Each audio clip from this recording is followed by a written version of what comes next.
2026 തുറന്നതിന് ശേഷം ഏറ്റവും കൂടുതൽ നിങ്ങൾ കേൾക്കുന്ന ഒരു വേർഡായിരിക്കും ഗ്രാറ്റിറ്റ്യൂഡ്, അല്ലേ?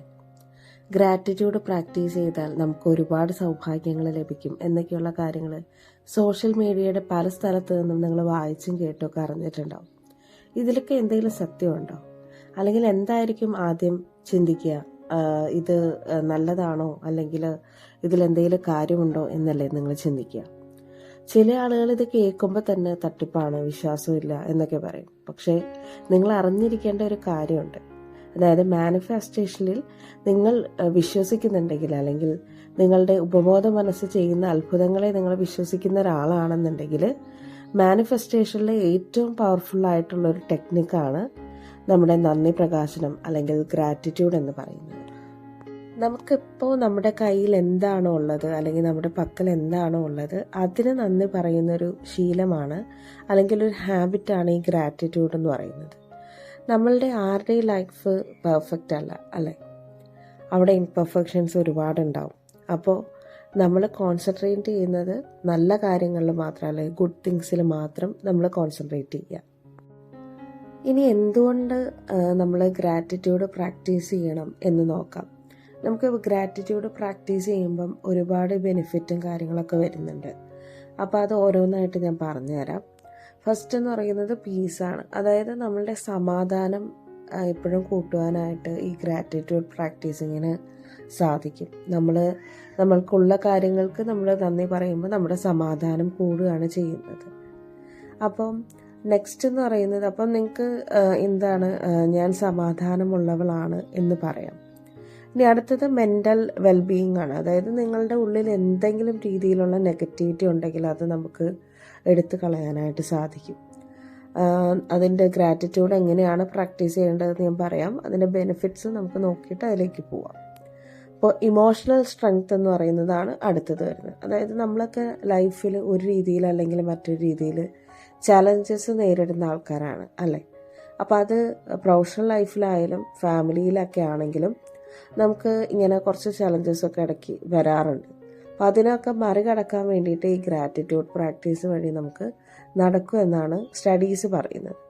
അപ്പോൾ നമ്മൾ കുറച്ചുകൂടി ക്ഷമ ഓരോ കാര്യങ്ങൾക്കും കിട്ടും എന്നാണ്. അതായത് നമുക്ക് ഓരോ കാര്യങ്ങളും ഫേസ് ചെയ്യാനായിട്ട് നമുക്ക് കുറച്ചുകൂടി ക്ഷമ കിട്ടും, കുറച്ചും കൂടി സംയമനത്തോട് കൂടിയിട്ട് ഓരോ കാര്യങ്ങളിലും അപ്രോച്ച് ചെയ്യാനൊക്കെ ആയിട്ട് പറ്റും. ഇനി നെക്സ്റ്റ് എന്ന് പറയുന്നത് മാനിഫെസ്റ്റേഷനിൽ നമുക്ക് ഈ ഒരു ഗ്രാറ്റിറ്റ്യൂഡ് ഉപയോഗിക്കാം. അതായത് മാനിഫെസ്റ്റേഷനിൽ നമ്മൾ ഉപയോഗിക്കുന്ന ഏറ്റവും പവർഫുള്ളായിട്ടുള്ളൊരു മെത്തേഡാണ് ഈ ഗ്രാറ്റിറ്റ്യൂഡ് എന്ന് പറയുന്നത്. അപ്പോൾ ഇത് പ്രാക്ടീസ് ചെയ്യുന്നതോടെ നമുക്ക് അബണ്ടൻസ് മൈൻഡ് സെറ്റാണ് കൊണ്ടുവരാൻ സാധിക്കുന്നത്. അതായത് എപ്പോഴും ഒരു പോസിറ്റീവ് ഫീല് കൊണ്ടുവരുന്നുണ്ടെങ്കിൽ നമുക്ക് ഇത് നമ്മളുടെ ഗ്രാറ്റിറ്റ്യൂഡ് പ്രാക്ടീസ് ചെയ്യാം. അബണ്ടൻസ് മൈൻഡ് സെറ്റ് എന്ന് പറഞ്ഞു കഴിഞ്ഞാൽ നമുക്ക് എപ്പോഴും വെൽത്ത് ഉണ്ട്, സമ്പാദ്യം ഉണ്ട് എന്നുള്ളൊരു, അല്ലെങ്കിൽ എല്ലാം കൊണ്ടും നിറഞ്ഞിരിക്കുന്ന ഒരാളാണ് എന്നുള്ളൊരു മൈൻഡ് സെറ്റ് നമുക്ക് ഓട്ടോമാറ്റിക്കായിട്ട് വരും. ഇനി അടുത്തത് റിലേഷൻഷിപ്പിൽ എങ്ങനെ നമുക്ക് ഈ ഗ്രാറ്റിറ്റ്യൂഡിൻ്റെ ബെനിഫിറ്റ് വരുന്നത് നോക്കാം. അതായത് പലതരം റിലേഷൻഷിപ്പ് ഉണ്ടാവുമല്ലേ? അതായത് ഫാമിലി ആയിട്ടും അല്ലാതെ ലൗഡ് വണ്ണായിട്ടുള്ള റിലേഷൻഷിപ്പൊക്കെ ഉണ്ടാവും, ഫ്രണ്ട്സായിട്ടും ഉണ്ടാവും. അപ്പോൾ അതിലൊക്കെ നമ്മൾ താങ്ക്ഫുൾ ആവുക. അതായത് അവരുമായിട്ടുള്ള റിലേഷൻഷിപ്പിൽ നമ്മൾ താങ്ക്ഫുൾ ആവുമ്പം അവരുമായിട്ട് കൂടുതൽ അറ്റാച്ച്മെൻറ്റിൽ നമ്മൾ വരികയാണ് ചെയ്യുന്നത്. ഈവൻ ഫ്രണ്ട്സായിട്ടാണെങ്കിലും അത് സംഭവിക്കുന്നുണ്ട്. അപ്പോൾ അവരുടെ ചിന്തകളൊക്കെ നമ്മൾ ബഹുമാനിക്കുകയാണ് ചെയ്യുന്നത്. നമ്മളപ്പോൾ ഇപ്പോൾ നോക്കിയത് ഗ്രാറ്റിറ്റ്യൂഡിൻ്റെ ബെനിഫിറ്റ്സ് എന്തൊക്കെയാണെന്നാണ്. അത് നിങ്ങൾക്ക് മനസ്സിലായി എന്ന് വിചാരിക്കുന്നു. ഇനി നമുക്ക് നോക്കേണ്ടത് സിമ്പിൾ ഗ്രാറ്റിറ്റ്യൂഡ് പ്രാക്ടീസാണ്. അതായത് ഇപ്പോൾ നമ്മളുടെ ബിസി ലൈഫിൽ നമുക്ക് ഒട്ടും സ്പെൻഡ് ചെയ്യാനില്ലാത്തത്, കോംപ്രമൈസ് ചെയ്യാനില്ലാത്തത് ടൈമാണ്, സമയമാണ്, അല്ലേ? അപ്പം നമുക്ക് ഇൻസ്റ്റൻ്റായിട്ട് എത്രയും പെട്ടെന്ന് അധികം കോംപ്ലിക്കേഷൻ ഇല്ലാതെ ഒരു 2 മിനിറ്റിൽ ഒരു ഗ്രാറ്റിറ്റ്യൂഡ് എങ്ങനെ പ്രാക്ടീസ് ചെയ്യാമെന്ന് നോക്കാം. ആദ്യം തന്നെ ശാന്തമായിട്ട് ഏതെങ്കിലും ഒരു സ്ഥലത്ത് ഇരിക്കുക. ഇപ്പോൾ നമ്മൾ രാവിലെ വൈകുന്നേരം ആണെങ്കിലും നമ്മൾ ചെയ്യുവാണെങ്കിലും ഏതെങ്കിലും ഒരു ശാന്തമായിട്ടുള്ള സ്ഥലത്തിരിക്കുക. ഇപ്പോൾ നമ്മുടെ റൂമാണ് നമുക്ക് സേഫ് ആയിട്ടുള്ള സ്ഥലം എന്നുണ്ടെങ്കിൽ റൂമിൽ തന്നെ ഇരിക്കുക. എന്നിട്ട് വിൻഡോസൊക്കെ ഒന്ന് ഓപ്പൺ ചെയ്തിടുക. അപ്പോൾ നമുക്ക് കുറച്ചും കൂടി ഫ്രഷ് എയർ നമ്മുടെ വീടിൻ്റെ അകത്തേക്ക് കയറും. എന്നിട്ടൊരു ഡീപ്പ് ബ്രെത്ത് എടുക്കുക. അതാണ് നിങ്ങൾ ആദ്യം ചെയ്യേണ്ട കാര്യം. എന്നിട്ട് നിങ്ങൾക്ക് നന്ദി പറയാനുള്ള ഒരു 5 കാര്യങ്ങളെ പറ്റി ആലോചിക്കുകയോ എഴുതുകയോ നിങ്ങൾക്ക് ചെയ്യാം. അതായത് ഇപ്പോൾ നിങ്ങൾ വിചാരിക്കുന്ന ഒരു 5 കാര്യം എന്ന് പറയുന്നത് നിങ്ങൾക്കിപ്പോൾ ഉള്ള കാര്യങ്ങളാവാം, നിങ്ങൾ ഭാവിയിലേക്ക് നിങ്ങൾക്ക് കിട്ടണം എന്ന് വിചാരിക്കുന്ന കാര്യങ്ങളാവാം. അപ്പോൾ ഏത് കാര്യമാണെന്നുണ്ടെങ്കിലും ഒരു 5 കാര്യം വിചാരിക്കുക, 5 കാര്യം നടന്നു കഴിഞ്ഞു എന്ന രീതിയിൽ ആലോചിക്കുക, അതിനെ പറ്റിയിട്ട് വിഷ്വലൈസ് ചെയ്യുക.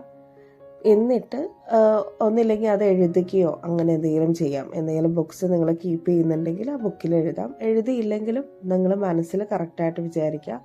5 എണ്ണം ഉള്ളതുകൊണ്ടാണ് ഞാൻ എഴുതാൻ പറഞ്ഞത്. ഇപ്പോൾ നമുക്കൊരു കോംപ്ലിക്കേഷൻ വരാതിരിക്കാൻ വേണ്ടിയിട്ടാണ് എഴുതാൻ പറഞ്ഞത്. അപ്പോൾ ഞാൻ ഇന്നൊരു ബിരിയാണി കഴിച്ചു. ഒരു എക്സാമ്പിൾ ഞാൻ പറയുകയാണ് നിങ്ങൾക്ക് മനസ്സിലാവാൻ വേണ്ടിയിട്ട്. അപ്പോൾ എനിക്ക് അതിനെ പറ്റിയിട്ടൊരു ഗ്രാറ്റിറ്റ്യൂഡ് ഞാൻ പറയുകയാണ്. എനിക്ക് ഇന്നൊരു ബിരിയാണി കഴിക്കാൻ സാധിച്ചതിൽ നന്ദി എന്ന് ഞാൻ പറയുകയാണ്. അല്ലെങ്കിൽ ഇപ്പം നോർമലി ബിരിയാണി കഴിക്കുന്ന സമയത്ത് തന്നെ നിങ്ങൾക്ക് നന്ദി പറയാം. നിങ്ങൾ ഓൾറെഡി മനസ്സിൽ നിങ്ങൾ താങ്ക് യു എന്ന് പറയാം. അതൊക്കെ ഒരു ഗ്രാറ്റിറ്റ്യൂഡിൻ്റെ ഫോമാറ്റാണ്. അപ്പം ഇത് സിമ്പിളായിട്ടുള്ളൊരു കാര്യമാണ്. പിന്നെ ഒരു എക്സാമ്പിൾ പറയുകയാണെങ്കിൽ എനിക്കിന്നൊരു 5000 രൂപ അപ്രതീക്ഷിതമായി ലഭിച്ചതിന് നന്ദി. ഇത് അൺഎക്സ്പെക്റ്റഡ് ആയിട്ടൊരു 5000 റുപ്പീസ് നിങ്ങളുടെ ബാങ്ക് അക്കൗണ്ടിൽ വരുവാണ് എന്ന് വിചാരിക്കുക. നിങ്ങൾക്ക് ഓൾറെഡി മെസ്സേജ് വന്നു നിങ്ങളുടെ അക്കൗണ്ടിൽ ഇത്രയും 5000 റുപ്പീസ് ക്രെഡിറ്റ് ആയി എന്ന് പറഞ്ഞിട്ട്. അപ്പോൾ അങ്ങനെ കുറേ സീക്വൻസ് ഒക്കെ ആയിട്ട് നിങ്ങൾ ആ ഒരു പർട്ടിക്കുലർ സ്റ്റേറ്റ്മെൻറ്റിന് അല്ലെങ്കിൽ ആ ഒരു പർട്ടിക്കുലർ ഗോളിനെ സപ്പോർട്ട് ചെയ്യുന്ന കുറച്ച് കാര്യങ്ങൾ മനസ്സിൽ വിചാരിക്കുക. അതാണ് നമ്മൾ ആദ്യം ചെയ്യേണ്ട കാര്യം. ഇങ്ങനെയൊക്കെയാണ് നമ്മൾ എഴുതേണ്ടത്. ഇനി നമ്മളൊരു ഗ്രാറ്റിറ്റ്യൂഡ് അഫർമേഷനായിട്ട് പറയുകയാണെന്നുണ്ടെങ്കിൽ എനിക്കൊരു നല്ല ജീവിതം ലഭിച്ചതിന് നന്ദി, എനിക്ക് എല്ലാവിധ അനുഗ്രഹങ്ങളും തന്നതിന് നന്ദി, അങ്ങനെയൊക്കെ നമുക്ക് എഴുതാം. പിന്നെ നിങ്ങൾക്കുള്ള കാര്യങ്ങൾക്ക് നന്ദി പറയാനാണെങ്കിൽ ഇന്നത്തെ ഒരു ദിവസം ലഭിച്ചതിന് നന്ദി, എനിക്ക് ഇന്നത്തെ ഫുഡും അല്ലെങ്കിൽ എനിക്ക് ഇന്നത്തെ ഭക്ഷണം, എനിക്ക് ഇന്നത്തെ ഡ്രസ്സ്, എനിക്കിന്ന് ശ്വസിക്കാൻ ലഭിച്ച വായു, അതൊക്കെ എന്ന് പറഞ്ഞാൽ നമുക്ക് സ്ഥിരം ലഭിക്കുന്ന കാര്യങ്ങളാണ്. പിന്നെ നിങ്ങൾക്ക് ഫുഡ് പ്രിപ്പയർ ചെയ്ത് നിങ്ങൾക്ക് ആരെങ്കിലും തരുന്നുണ്ടെങ്കിൽ അവർക്ക് നന്ദി പറയാം. പിന്നെ നമുക്കുള്ള സൗകര്യങ്ങൾ, ഇപ്പം നിങ്ങളുടെ വീട്ടിൽ അല്ലെങ്കിൽ നിങ്ങൾക്കൊരു വീടുണ്ട്, കാറുണ്ട്, അപ്പോൾ അതിനൊക്കെ നന്ദി പറയാം. അതൊക്കെ എന്ന് പറഞ്ഞാൽ നിങ്ങൾക്ക് ഇരട്ടിയായിട്ട് നിങ്ങളുടെ കയ്യിലേക്ക് വരാനുള്ള ചാൻസാണ് കൊണ്ടുവരുന്നത്. അപ്പോൾ ഇങ്ങനെയൊക്കെയാണ് നമ്മളൊരു ഗ്രാറ്റിറ്റ്യൂഡ് എഴുതേണ്ടത്. ഇപ്പോൾ അത് ഏത് ലാംഗ്വേജിൽ വേണമെന്നുണ്ടെങ്കിലും നിങ്ങൾക്ക് എഴുതാം. ഇംഗ്ലീഷിലോ മലയാളത്തിലോ അങ്ങനെ ഒരു നിർബന്ധമില്ല. നമ്മൾ ഇതിന് വേണ്ടിയിട്ട് ഇപ്പോൾ എഴുതുന്ന ആൾക്കാരാണെന്നുണ്ടെങ്കിൽ കുറച്ചും കൂടി നമ്മുടെ മൈൻഡ് റിലാക്സ് ചെയ്യാൻ വേണ്ടിയിട്ട് നല്ലതാണ്. അപ്പോൾ നമ്മളൊരു ജേണലായിട്ടോ അല്ലെങ്കിൽ ഗ്രാറ്റിറ്റ്യൂഡ് ജേണലായിട്ട് കീപ്പ് ചെയ്യാം. അല്ലെങ്കിൽ ഗ്രാറ്റിറ്റ്യൂഡ് എഴുതാൻ ഒരു ബുക്ക് തന്നെ നിങ്ങൾക്ക് എടുക്കാവുന്നതാണ്. അപ്പോൾ എന്ന് പറഞ്ഞാൽ നമുക്ക് കുറച്ചും കൂടി ഒരു ഡിസിപ്ലിൻഡ് ആവും. അതായത് ഓരോ ഡേയ്സിലും നിങ്ങൾക്ക് ഡേറ്റ് ഇട്ടിട്ട് അത് എഴുതാം. അപ്പോൾ ഞാൻ അങ്ങനെയാണ് എഴുതി വെക്കാറ്. എൻ്റെ ഒരു ജേണലിൽ അങ്ങനെയാണ് എഴുതി വെക്കാറ്. അപ്പം അതിനെ പറ്റിയിട്ടൊരു വീഡിയോ ഞാൻ എൻ്റെ ഇതിൽ തന്നെ ഇട്ടിട്ടുണ്ട്. ഗ്രാറ്റിറ്റ്യൂഡിനെ പറ്റിയിട്ടല്ല, ജേണലിങ്ങിനെ പറ്റിയിട്ട് ഇട്ടിട്ടുണ്ട്.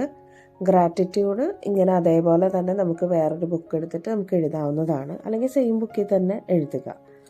അപ്പോൾ ഞാനൊരു ഇമ്പോർട്ടൻ്റ് ആയിട്ടുള്ള കാര്യം പറയാം. ഇപ്പോൾ പല വീഡിയോസിലും ഇപ്പം യൂട്യൂബേഴ്സൊക്കെ ചെയ്യുന്ന പല വീഡിയോസിലാണെന്നുണ്ടെങ്കിലും ഗ്രാറ്റിറ്റ്യൂഡ് പ്രാക്ടീസ് സ്റ്റാർട്ട് ചെയ്യുന്ന വീഡിയോസിൽ ഞാൻ കാണാറുണ്ട്.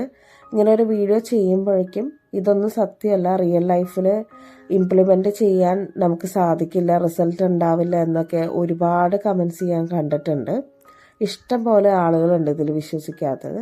അപ്പം അവരോടൊക്കെ ഞാൻ പറയുകയാണ്, ഇതൊന്നും ഒരു പ്രാവശ്യം നിങ്ങൾ ചെയ്തു നോക്കുക. ഒരു 21 ദിവസം കണ്ടിന്യൂസ് ആയിട്ട് ചെയ്തു നോക്കുക. നമ്മൾ ഗ്രാറ്റിറ്റ്യൂഡ് പറയുന്ന എല്ലാ കാര്യങ്ങളും, അതായത് ഇന്ന് പ്രാർത്ഥിക്കുന്ന എല്ലാ കാര്യങ്ങളും നാളെ ഒരു ദിവസം നിങ്ങളുടെ ജീവിതത്തിൽ നിങ്ങൾക്കത് ലഭിക്കും എന്നുള്ളതാണ് അതിൻ്റെ ഒരു സത്യം എന്ന് പറയുന്നത്. അപ്പം നമുക്ക് എത്തിപ്പെടാൻ പറ്റാത്ത ആഗ്രഹം ആദ്യം തന്നെ നമ്മൾ പ്രാർത്ഥിക്കരുത്. ഇപ്പം നമുക്ക് പലപ്പോഴും നമുക്ക് റിസൾട്ട് കിട്ടാത്തതെന്ന് പറയുന്നത് നമ്മുടെ ആഗ്രഹങ്ങളെന്ന് പറയുന്നത് നമ്മൾ പ്രാർത്ഥിക്കേണ്ട രീതി അതല്ലാത്തത് കൊണ്ടാണ് നമുക്ക് കിട്ടാത്തത്. അതായത് എത്തിപ്പിടിക്കാൻ പറ്റാത്ത ആഗ്രഹം എന്ന് ഞാൻ ഉദ്ദേശിച്ചത്, ഇപ്പം നാളെ നിങ്ങൾക്ക് അല്ലെങ്കിൽ നാളത്തെ ദിവസം നിങ്ങൾക്ക് കോടീശ്വരനാവണം, ഇന്ന് നിങ്ങൾക്ക് ജോലിയൊന്നും ഇല്ല എന്നാണ് നിങ്ങൾ പ്രാർത്ഥിക്കുന്നതെങ്കിൽ ആ ഒരു ആഗ്രഹം പെട്ടെന്ന് നടക്കുമെന്ന് നിങ്ങൾക്ക് തോന്നുന്നുണ്ടോ? ഇല്ല. അപ്പോൾ അതുകൊണ്ട് തന്നെ അങ്ങനെ ഓരോ ലക്ഷ്യങ്ങൾ അല്ലെങ്കിൽ അങ്ങനെ ഓരോ ആഗ്രഹങ്ങൾ സെറ്റ് ചെയ്ത് നിങ്ങൾ പ്രാർത്ഥിക്കുമ്പോൾ നിങ്ങൾ മനസ്സിൽ വിചാരിക്കുക നിങ്ങൾക്ക് ഇൻസ്റ്റൻ്റ് ആയിട്ടൊരു റിസൾട്ട് കിട്ടണം, അല്ലെങ്കിൽ ഇന്ന് പ്രാർത്ഥിച്ചു കഴിഞ്ഞാൽ എനിക്ക് നാളെ അത് കിട്ടും. അങ്ങനത്തെ ഒരു പ്രാർത്ഥനയിൽ നമ്മൾ ഗ്രാറ്റിറ്റ്യൂഡ് പ്രാക്ടീസിങ് ചെയ്യുമ്പോഴാണ് നമ്മളുടെ മനസ്സ് മടുത്തു പോകുന്നത്. അപ്പോൾ നിങ്ങൾ ചെയ്യേണ്ടതെന്ന് പറയുന്നത്, നിങ്ങൾക്ക് ഇപ്പോൾ ലഭിക്കുന്ന കാര്യങ്ങൾക്ക് നന്ദി പറഞ്ഞുകൊണ്ടാണ് നമ്മൾ തുടങ്ങേണ്ടത്. അപ്പോൾ നമുക്ക് ഇതിനൊരു ഫ്രീക്വൻസിയും കാര്യങ്ങളൊക്കെ ഉണ്ട്. അപ്പോൾ ആ ഫ്രീക്വൻസിയിൽ എത്തിയാൽ മാത്രമേ നമുക്ക് ആ കാര്യം നടന്ന് കിട്ടുകയുള്ളൂ. അപ്പോൾ അതിലേക്ക് എത്തുന്നതിന് വേണ്ടിയിട്ടാണ് ആദ്യം നമുക്ക് ഉള്ളത്, അതായത് ഇപ്പോൾ നമുക്ക് ഓൾറെഡി കിട്ടിക്കൊണ്ടിരിക്കുന്ന കാര്യങ്ങൾക്ക് നന്ദി പറഞ്ഞ് നമ്മൾ സ്റ്റാർട്ട് ചെയ്യുക. ഒരു 21 ഡേയ്സൊക്കെ കഴിയുമ്പോഴത്തേക്കും നമ്മൾ അതിനോട് കുറച്ചും കൂടെ യൂസ് ടു ആയിട്ടുണ്ടാവും. അപ്പോൾ ഇത് നമ്മൾ വിചാരിക്കുന്ന അത്ര കോംപ്ലിക്കേഷനൊന്നുമല്ല. ഏറ്റവും സിമ്പിളായിട്ട് സ്റ്റാർട്ട് ചെയ്യുക, നമുക്കുള്ള കാര്യങ്ങൾക്ക് മാത്രം നന്ദി പറഞ്ഞ് സ്റ്റാർട്ട് ചെയ്യുക. അതിനുശേഷം ഓരോ കാര്യങ്ങൾ കൂട്ടി കൊണ്ടുവരിക. അങ്ങനെയാണ് നിങ്ങൾ ഗ്രാറ്റിറ്റ്യൂഡ് പ്രാക്ടീസിങ് ചെയ്യേണ്ടത്. ഒന്നില്ലെങ്കിൽ രാവിലെയോ അല്ലെങ്കിൽ ഈവനിങ്ങോ നിങ്ങൾക്ക് ചെയ്യാവുന്നതാണ്. അപ്പോൾ നിങ്ങൾ നന്ദി പറഞ്ഞിട്ട് ഒരു കാര്യം നിങ്ങൾക്ക് സക്സസ് ആയിട്ടുണ്ടെന്നുണ്ടെങ്കിൽ അത് താഴെയുള്ള കമൻറ്റ് ബോക്സിലൊന്ന് കമൻറ്റ് ചെയ്യണേ. അപ്പോൾ അത് ബാക്കിയുള്ളവർക്കും കുറച്ചും കൂടെ ഹെൽപ്ഫുള്ളാവും. ഇതിനെപ്പറ്റി അറിയാത്തവർക്ക് ഒന്നും കൂടെ അതിനെ പറ്റിയിട്ട് മനസ്സിലാക്കാനൊക്കെ സാധിക്കും. അപ്പോൾ എല്ലാവരും കമൻറ്റ് ബോക്സിൽ പോസ്റ്റ് ചെയ്യുമെന്ന് ഞാൻ വിചാരിക്കുന്നു. അപ്പോൾ എൻ്റെ ഈ വീഡിയോസൊക്കെ ഇഷ്ടമായെന്നുണ്ടെങ്കിൽ നിങ്ങൾക്ക് ലൈക്ക് ചെയ്യാം, ഷെയർ ചെയ്യാം, ഫ്രണ്ട്സിനെ ഷെയർ ചെയ്യാം. പിന്നെ സബ്സ്ക്രൈബ് ചെയ്തിട്ട് ഒന്ന് കാണാനായിട്ട് നോക്കുക. അതേപോലെ തന്നെ ഹൈപ്പ് ചെയ്യാനായിട്ട് നിങ്ങൾക്ക് പറ്റും.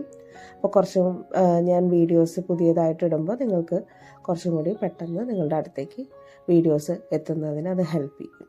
അപ്പോൾ എല്ലാവർക്കും നിങ്ങൾ ഉദ്ദേശിക്കുന്ന കാര്യങ്ങളെല്ലാം ഗ്രാറ്റിറ്റ്യൂഡ് പ്രാക്ടീസിങ്ങിലൂടെ നടക്കട്ടെ എന്ന് പ്രാർത്ഥിക്കുന്നു. എല്ലാവർക്കും നല്ലത് മാത്രം വരട്ടെ. Thank you.